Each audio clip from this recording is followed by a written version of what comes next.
नमस्कार। आज हम बातचीत करेंगे कथाकार फणीश्वर नाथ रेणु के बारे में। आप जानते हैं कि फणीश्वर नाथ रेणु हिंदी साहित्य के एक महत्वपूर्ण आंचलिक कथाकार हैं। उनके तमाम जो उपन्यास, कहानियाँ आप सबने पढ़ रखे होंगे, उनका आपने जब अध्ययन किया होगा तो पाया होगा कि हिंदी साहित्य में ऐसा आंचलिक कथाकार कोई दूसरा नहीं है। बहुत सारे लोगों ने ग्रामीण पृष्ठभूमि को लेकर के उपन्यास और कहानियाँ लिखीं, लेकिन फणीश्वर नाथ रेणु का कोई जवाब नहीं है। 1925 से हम इसकी अगर शुरुआत करें, शिवपूजन सहाय के देहाती दुनिया से अगर हम इसकी बात करें, तो स्वाभाविक तौर से ग्राम कथा के संदर्भ हिंदी साहित्य में मिलने लगते हैं। मुंशी प्रेमचंद जब उर्दू से हिंदी में आते हैं तो वे अपने उपन्यासों में ख़ास तौर से प्रेमाश्रम, रंगभूमि और गोदान में इसकी विशद चर्चा करते हैं। और गोदान तो एक तरह से किसान जीवन का एक महाआख्यान बन करके आता है। हम सब जानते हैं कि जो उपन्यास की अपनी तात्विक स्थिति है, उसमें बड़ी भूमिका भाषा शैली की होती है, वातावरण की होती है, देश काल की होती है और संवादों की होती है। इसके अलावा जो अंतर्वस्तु हम चयनित करते हैं, वह अंतर्वस्तु किस स्तर की है, वो कहाँ से उठाई गई है, ये बहुत मायने रखता है। और यही कारण है कि ग्राम जीवन को लेकर के और उसमें भी ख़ास तौर से किसानों को लेकर के मुंशी प्रेमचंद हिंदी साहित्य में अपना अद्वितीय स्थान रखते हैं और उन्हें कथा सम्राट भी कहा जाता है। उसके बाद प्रगतिवाद के दौर में आए उपन्यासकारों में नागार्जुन का नाम बहुत आदर के साथ लिया जाएगा। नागार्जुन का बलचनमा और उनके अन्य उपन्यास एक तरह से ग्रामांचल की कहानी कहते हैं। नागार्जुन यूँ तो एक कवि के रूप में अत्यंत प्रसिद्ध थे, किंतु उनके उपन्यास भी कम महत्वपूर्ण नहीं हैं। आप देखें कि बलचनमा उस पूरे अंचल के बारे में जिस तरह से मुखरित होकर के अपनी बात कहता है, वह उस दौर का एक बेमिसाल उपन्यास बन करके सामने आता है। लेकिन आंचलिक उपन्यास को जो प्रतिष्ठा फणीश्वर नाथ रेणु के द्वारा मिली, वह अन्यतम है। 1954 में फणीश्वर नाथ रेणु का मैला आंचल उपन्यास आया और वहाँ से फिर उन्होंने पीछे मुड़कर नहीं देखा। यह अलग बात है कि उनकी कहानियाँ 10 साल पहले 1944 से ही छपती रहीं, लेकिन उन्हें सही मायनों में पहचान मैला आंचल से मिली। हम जानते हैं कि फणीश्वर नाथ रेणु का जन्म 4 मई 1921 को एक जगह है पूर्णिया जनपद में, औराही हिंगना, वहाँ पे हुआ था। आरंभिक शिक्षा उन्होंने वहाँ से प्राप्त की। बाद में मैट्रिक के बाद वे काशी हिंदू विश्वविद्यालय से इंटरमीडिएट किए और नेपाल में भी वे रहे, पढ़ाई की। और नेपाल में तो उन्होंने जो वहाँ का क्रांतिकारी आंदोलन था जिससे लोकतंत्र स्थापित हो सके, उसमें बड़ी भूमिका निभाई थी और उसमें भाग भी लिया था। लेकिन इन सारी चीज़ों से कहीं न कहीं से जुड़े रहने के नाते उनका स्वास्थ्य भी प्रभावित हुआ और 52-53 के आसपास वे काफ़ी बीमार रहे और एक तरह से जो सक्रिय राजनीतिक व्यक्ति का उनका जीवन चल रहा था, उसको छोड़ करके उन्होंने लेखन में मन लगाया। और जब लिखना शुरू किया तो मैला आंचल, मैं कुछ नाम उनके उपन्यासों के बता दे रहा हूँ मैला आंचल के अलावा। मैला आंचल, परती परिकथा, दीर्घ तपा, कलंक मुक्ति, जुलूस और पलटू बाबू उनके बाद के उपन्यास हैं। पलटू बाबू तो उनके मृत्यु के बाद छपा था। उनको मैला आंचल की प्रसिद्धि के नाते पद्मश्री भी मिली थी। यह अलग बात है कि जब आपातकाल लगा तो आपातकाल का उन्होंने विरोध किया था। जयप्रकाश नारायण के नेतृत्व में वे उस आंदोलन में शामिल थे विरोध के, और उन्होंने अपनी पद्मश्री लौटा भी दी थी। काफ़ी उसके बाद वे अस्वस्थ रहे और 11 अप्रैल 1977 को उनका देहांत हो गया था। हम अगर पूरे जीवन के उनके रचनावली पर प्रकाश डालें कि उनके व्यक्तित्व के अलावा उनका कृतित्व और क्या है, तो पाएंगे कि उनके पास ठुमरी, अगिनखोर, आदिम रात्रि की महक, एक श्रावणी दोपहरी की धूप, अच्छे आदमी और संपूर्ण कहानियाँ आदि उनके प्रसिद्ध कहानी संग्रह हैं।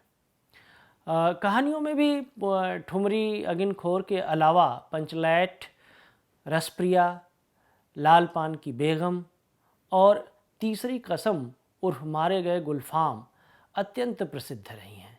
तीसरी कसम उर्फ मारे गए गुलफाम पर तो शैलेंद्र ने एक फिल्म भी बनाई थी। आप सबको याद होगा कि राज कपूर और वहीदा रहमान अभिनीत इस फिल्म ने अपने समय में बहुत प्रसिद्धि हासिल की और आज भी उसे देखने के बाद तीसरी कसम की लोकप्रियता सिर चढ़कर बोलती है। ये उस कथाकार की ताकत थी जिसने ऐसी कहानी बुनी कि उसे फिल्म में ढालने में एक निर्माता निर्देशक को आसानी तो हुई ही, वो हिंदी सिनेमा का एक ऐसी कहानी जो साहित्य में बड़ी लोकप्रिय थी उसको उठा करके मैं दोहरा दूं कि हिंदी सिनेमा का एक मील का पत्थर बनाने में सफल हुआ। जहाँ तक आंचलिक उपन्यास की बात है, मैंने पहले बताया कि 1954 में मैला आंचल आया और मैला आंचल से ही फणीश्वर नाथ रेणु को सर्वाधिक प्रसिद्धि मिली थी। बाद में वैसी प्रसिद्धि बल्कि उनके अन्य उपन्यासों से नहीं मिल सकी। परती परिकथा भी उनका एक महत्वपूर्ण उपन्यास है, लेकिन बाद के अन्य उपन्यासों की उतनी चर्चा नहीं होती जितनी कि मैला आंचल और उसके बाद परती परिकथा की होती है। उन्होंने कुछ संस्मरण भी लिखे, उनके मैं नाम बता दूं: ऋणकुल धंजल, वन तुलसी की गंधी, श्रुत अश्रुत पूर्व, ये उनके प्रसिद्ध संस्मरण हैं। और उन्होंने दिनमान में कुछ रिपोर्टाज लिखे थे। दिनमान पत्रिका अब नहीं निकलती, पहले निकलती थी दिनमान पत्रिका। उसमें उन्होंने जो रिपोर्टाज लिखे वे बड़े प्रसिद्ध हुए और ख़ास तौर से नेपाली क्रांति कथा उनके रिपोर्टाज का उत्तम उदाहरण मानी जाती है। हम फिर से लौटें अपने कथाकार के उस मूल रूप पर और जिस आंचलिक संदर्भ की हम बात कर रहे थे, तो उसमें आंचलिकता अपने आप में एक नायकत्व लेकर के आती है। उपन्यास में अब नायक का स्वरूप बदल गया था। कोई व्यक्ति नायक होने की जो परंपरा थी उसके जगह पर सीधे सीधे उस अंचल को नायक के तौर पर प्रतिष्ठित किया गया था। हम जानते हैं कि ये पश्चिम के रीजन शब्द का एक तरह से पर्याय है और पश्चिम में भी तमाम आंचलिक उपन्यास लिखे गए। वहाँ के उपन्यासों में हम आस्मिथ, जो अंग्रेज लेखिका मारिया एडवर्ड, और उनके जो प्रसिद्ध उपन्यास हैं कासल रैंक और बेलिंदा की चर्चा करते हैं। पश्चिम के अन्य उपन्यासकारों में हम टॉमस हार्डी, ऑर्नेल्ड बेनेट और विलियम फाकनर का नाम सम्मान के साथ लेते हैं। सिर्फ अंग्रेज़ी में ही नहीं बल्कि फ्रेंच और जर्मन, स्पेनिश, इन सब भाषाओं में भी आंचलिक उपन्यास लिखे गए। अपने यहाँ भारत में बांग्ला में और मराठी में, बांग्ला में तो विभूति भूषण बंदोपाध्याय, सतीनाथ भादुड़ी, मराठी में गोनी दांडेकर, पंजाबी में गुरदयाल सिंह, ये चर्चित आंचलिक उपन्यासकार के रूप में माने जाते हैं।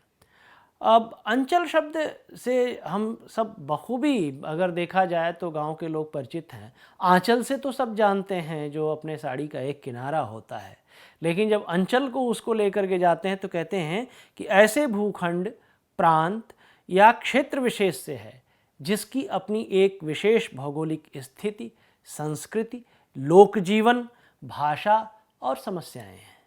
उस अंचल को आंचलिक उपन्यास में मुखरित करने की परंपरा है।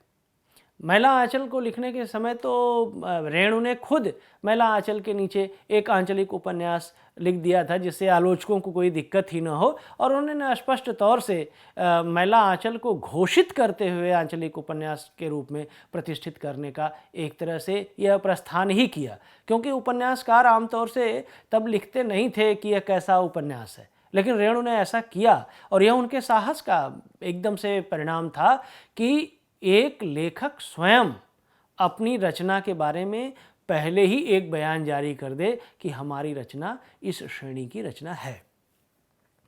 हिंदी में मैंने बताया कि ग्राम कथाओं की चर्चा तो बहुत होती है। शिवपूजन सहाय से हमने उसकी शुरुआत की थी, बलचन्मा की चर्चा की थी, लेकिन नागार्जुन के जो अन्य उपन्यास भी हैं उनको भी हम ले सकते हैं। बाबा बटेश्वर नाथ, वरुण के बेटे, दुखमोचन, उसमें भी बिहार के आंचलिक जो परिवेश है उसका चित्रण हुआ है।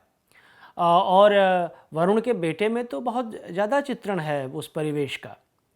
लेकिन उस परंपरा में, रेणु की परंपरा में अगर हम अन्य उपन्यासकारों की चर्चा करें तो उनमें हम उदय शंकर भट्ट का नाम लेते हैं, और उनका एक आंचलिक उपन्यास बहुत चर्चित हुआ था, सागर, लहरें और मनुष्य। और ये मैला आंचल के ठीक बाद आया था। 1954 में मैला आंचल आया था और 1955 में सागर, लहरें और मनुष्य आया था। और ये मुंबई के मछुआरों के एक क्षेत्र विशेष जो बरसोआ है उसको लेकर के ये उपन्यास लिखा गया है। और इसका जो चित्रण है बेहद सजीव है और उसे एक बेहद महत्वपूर्ण आंचलिक उपन्यास के रूप में प्रतिष्ठित करता है।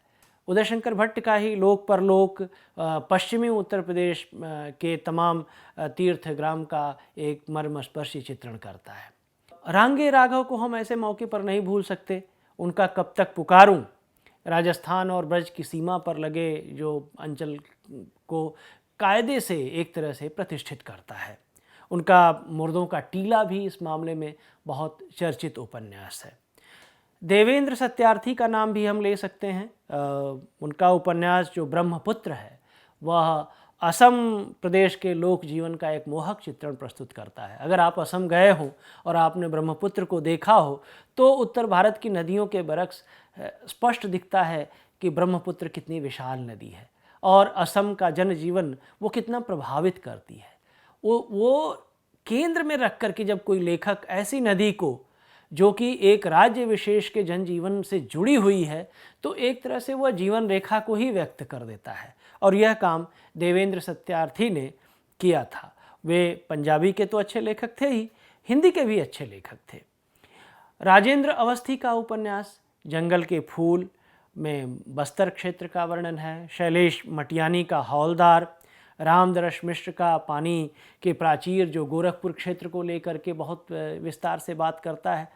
और आगे चलें तो हम राही मासूम रजा का आधा गांव, अमृतलाल नागर का बूंद और समुद्र व सेठ बांकेमल, बलभद्र ठाकुर का मुक्तावली, आदिलनाथ, हिमांशु श्रीवास्तव का लोहे के पंख व नदी फिर बह चली, और मनहर चौहान का हिरना सांवरी, केशव प्रसाद मिश्र का कोहबर की शर्त, जिस पर कहा जाता है कि नदिया के पार फिल्म बनी थी और बाद में उसका रीमेक हम आपके हैं कौन जैसी फिल्म के रूप में हुआ।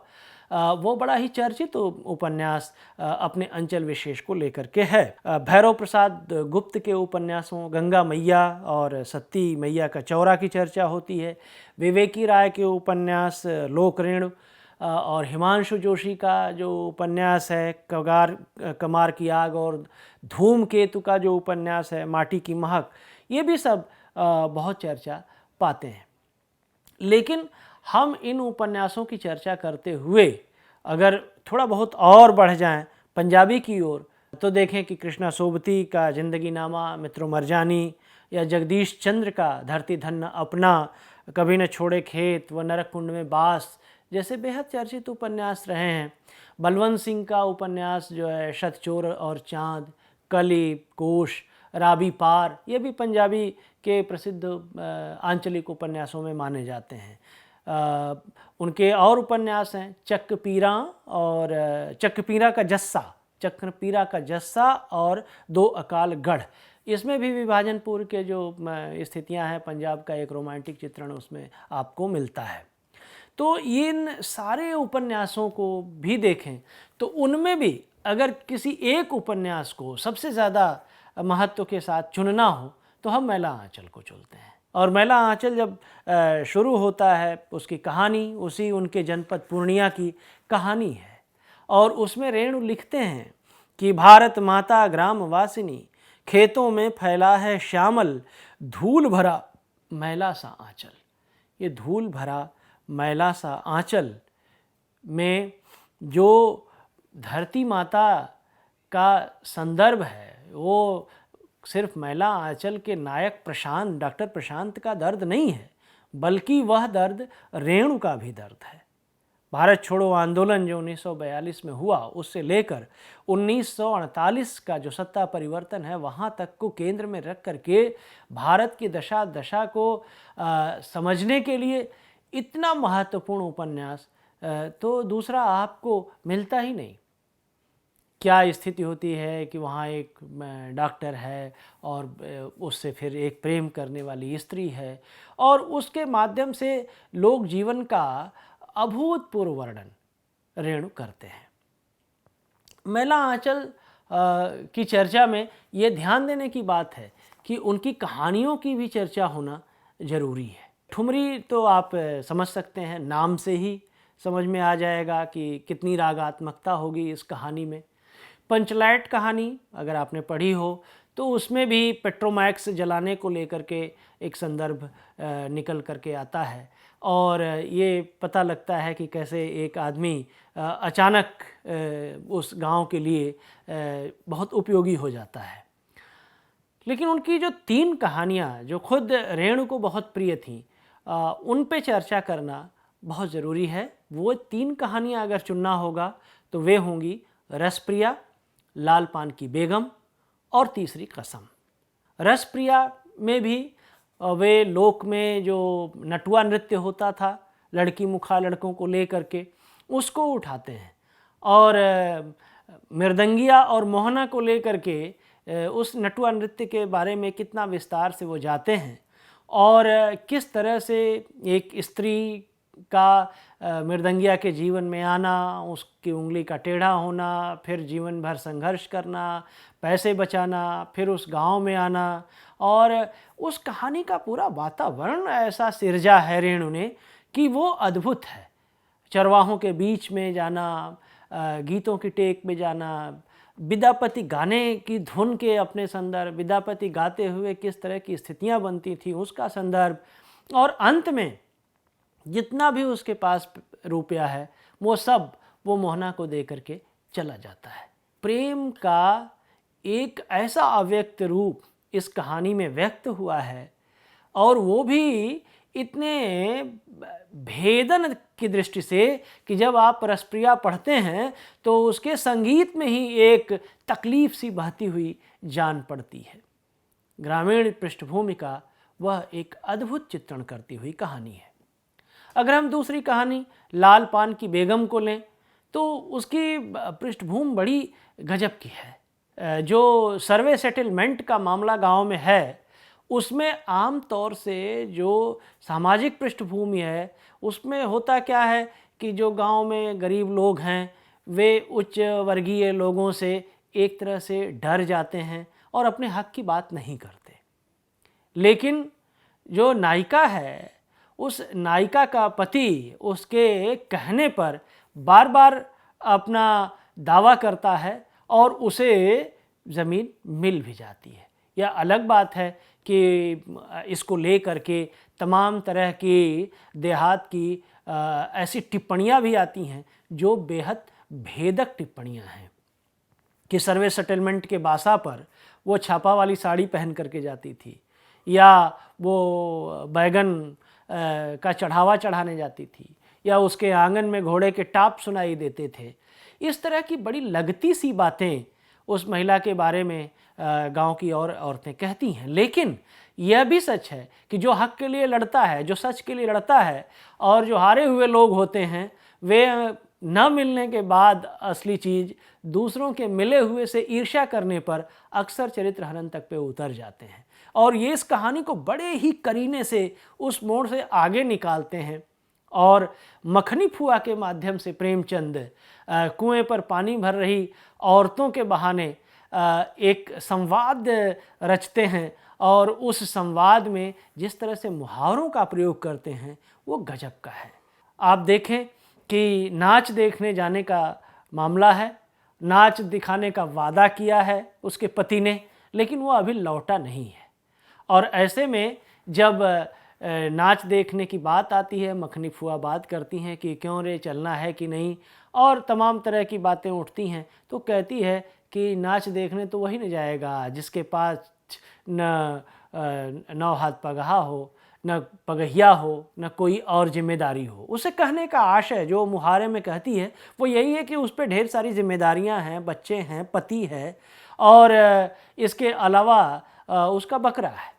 इन सारी जिम्मेदारियों को पूरा करने के बाद ही तो वो जा सकेगी। आज वो मीठे गुड़ की रोटी बनाना चाहती है। अब मीठे गुड़ की रोटी बनाने के लिए भी वो मखनी फुआ को बाद में बुला लेती है, उसी मखनी फुआ से जिससे अभी कुएं पर औरतों के साथ बहस हुई थी। और अपने बेटे बेटी पर वो अपना गुस्सा भी उतारती है, क्योंकि उसका पति समय से लौटा हुआ नहीं है।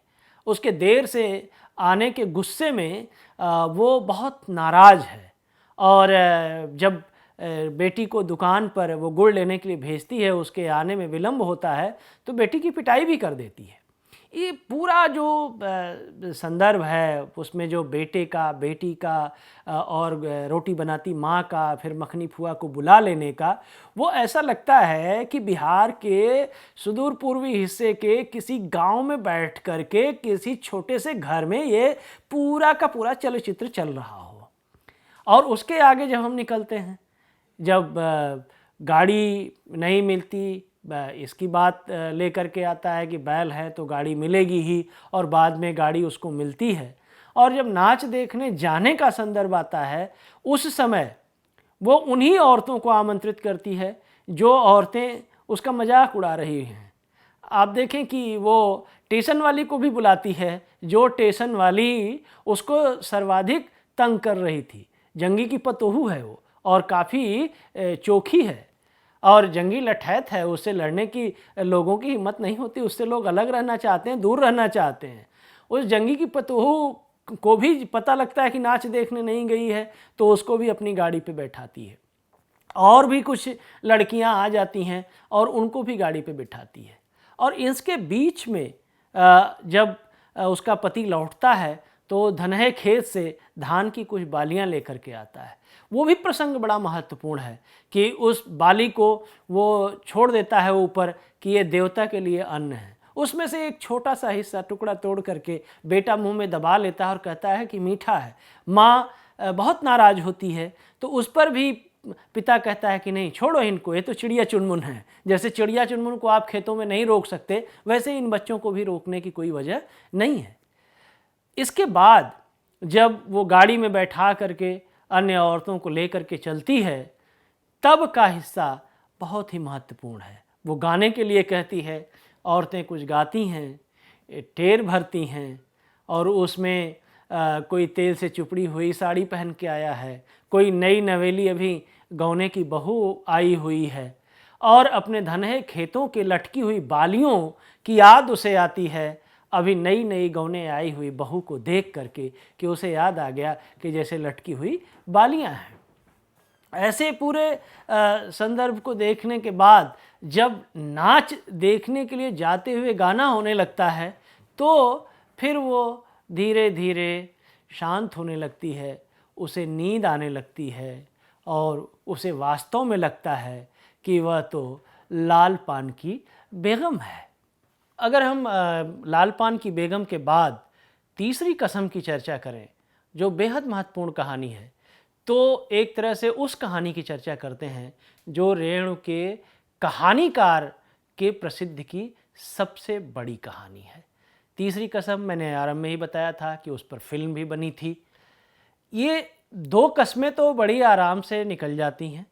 सबसे पहले तो ये कि वो अब चोर बाजारी का माल नहीं ला देगा, क्योंकि जो नेपाल की तराई में ऐसा ही एक बार माल लादने की वजह से जो हीरामन गाड़ीवान है, उसकी गाड़ी और बैल पकड़े जाने का डर रहा, और दरोगा और मुंशी में बात बन नहीं रही थी। जो व्यापारी था वो जो माल लदवा के ले जा रहा था, दरोगा ने माल पकड़ लिया था, और किसी बात पे मामला रिश्वत देने लेने के भी मुद्दे पर बात नहीं बन रही थी।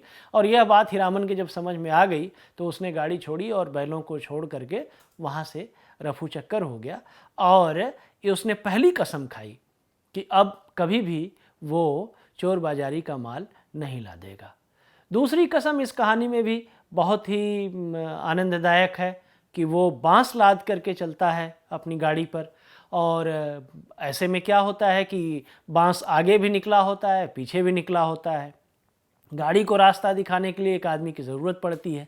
एक बार एक लड़का बांस लदी हुई गाड़ी को लेकर के चला जा रहा था, लेकिन जैसे ही एक लड़की स्कूल आया तो उस लड़की स्कूल की तरफ देखने के चक्कर में वो दिशा दूसरे कोण की तरफ लेके चला गया और बांस जा कर के दूसरे एक गाड़ी में चुप गया। वहाँ पे मार झगड़े की नौबत आई और फिर उसने दूसरी कसम खाई कि अब कभी भी वो बांस नहीं ला देगा। लेकिन इस कहानी का प्राण तत्व है तीसरी कसम, जो इसका शीर्षक है। तीसरी कसम मेले में ले जाने के लिए उसकी गाड़ी पर बैठी कौन है? चंपा के फूलों जैसी महकने वाली हीराबाई। हीराबाई और हीरामन के इस पूरी यात्रा का संवाद ही इस कहानी को इतनी जीवंत, इतनी प्रेमाकुल, इतनी भरी पूरी कहानी बनाता है कि पाठक उसमें रचा बसा रह जाता है। इसमें ढेर सारे गीत हैं। सजन रे झूठ मत बोलो जैसा गीत जो फिल्म में भी है, इस कहानी में आता है। इसके अलावा ढेर सारे पूर्वी संदर्भों के गीत हैं जो बहुत दुख से भीगे गीत हैं। और इसमें चाहे हीराबाई और हीरामन का एक दूसरे को जान लेना, एक दूसरे की प्रतीति हीरा के रूप में कर लेना। नागपुर और कानपुर से आ रही है हीराबाई, इसलिए वो जब नाम सुनता है कि कानपुर एक जगह है तो कहता है कैसी कैसी जगहों के नाम है, कानपुर, नागपुर। और जब हीराबाई कहती कि हाँ नागपुर भी है तो हंसते हंसते उसको बल पड़ जाता है। इसमें रूप, रस, गंध, स्पर्श सब कुछ भरा हुआ है। चाहे हीराबाई उसके कंधे को छूती है और उसको फिर देर तक महसूस करने का प्रसंग हो, अपने उस कपड़े को साथियों से सुंघाने का संदर्भ हो, और ढेर सारे जो गांव के चरित्र हैं मेले में पहुंचने के पहले, चाहे वो लहसनवा हो या अन्य चरित्र जो दिखाई देते हैं, उन सब का पूरा का पूरा वर्णन और चित्रण करने में इतने सिद्धस्थ होकर के रेणु दिखाई देते हैं कि लगता है कि वो पूरा अंचल उस यात्रा में जैसे गुजर रहा है। हीरामन नहीं गुजर रहा है, पूरा अंचल ही गुजर रहा है। और कहानी में भी महुआ घटवारिन की कहानी एक प्राण बन करके आती है।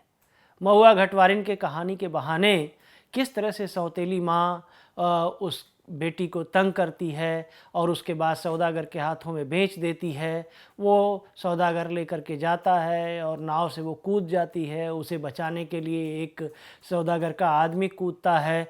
ये पूरा प्रसंग और महुआ घटवारिन के घाट पर हाथ मुंह धो करके बातचीत करने का और फिर गला कंपा करके उसकी कहानी को गाने का जो संदर्भ है, वो भी इस कहानी में एक जान तो फूंकती ही है, यह भी बताती है कि चाहे वो ठुमरी हो, मैला आंचल हो या अन्य कहानियाँ उपन्यास हों, जो गांव में गाने की एक पद्धति है, गा करके अपनी बात कहने की परंपरा है उस दौर की, उसको इतना करीने से फणीश्वर नाथ रेणु उठाते हैं कि ऐसा लगता है कि हम गाने का पूरा कार्यक्रम गांव में ही बैठ करके सुन रहे हैं। उसके बाद दोस्तों के मिलने के बाद फिर नौटंकी के कार्यक्रम में जाना, पास का मिलना, और जब उसे बैठा करके चलता है और बच्चे गाते हैं लाली लाली डोलिया में लाली रे दुल्हनिया का संदर्भ आता है, तो जैसे उसकी साध पूरी होती है। क्योंकि हीरामन तो पहले ही उस बचपन में शादी हुई, उसकी पत्नी का निधन हो गया, दोबारा उसकी शादी नहीं हुई क्योंकि उसकी भाभी ने प्रण कर लिया कि किसी दुहाजू लड़की से शादी नहीं कराएंगे, तो कुंवारी लड़की से शादी नहीं हुई, इसलिए वो अविवाहित है एक तरह से।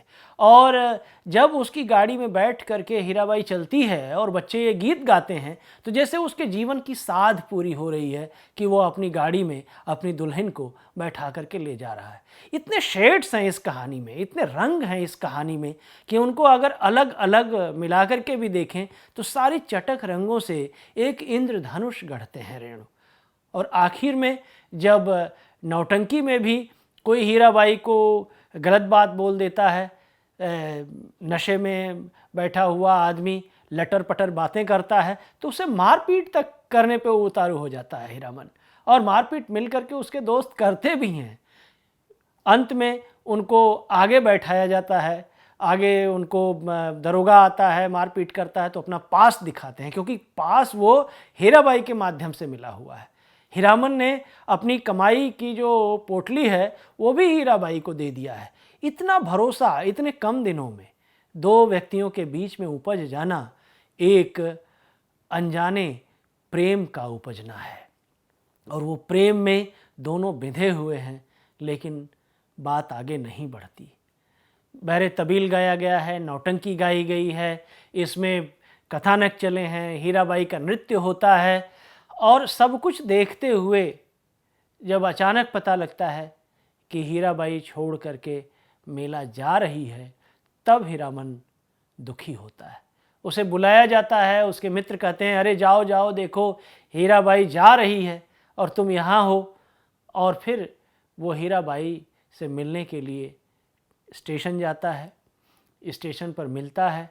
हालांकि उसकी भावना एक बात पहले भी गाड़ी से उतरते वक्त आहत हुई थी हीराबाई को लेके, क्योंकि उसने बख्शीश के पैसे दिए थे, और यहाँ पर भी वो कंबल खरीदने के लिए जब पैसे देती है तो आहत होता है कि हर बार पैसा पैसा दिखाती है, जैसे उसकी अवमानना हो रही हो, उसे छोटा साबित किया जा रहा हो। ये जो आजकल के हमारी संस्कृति में टिप देने की जैसे परंपरा है, या बख्शीश देने की पहले परंपरा रही होगी, उस परंपरा से हीरामन जुड़ना नहीं चाहता, वो उसे अपना अपमान समझता है।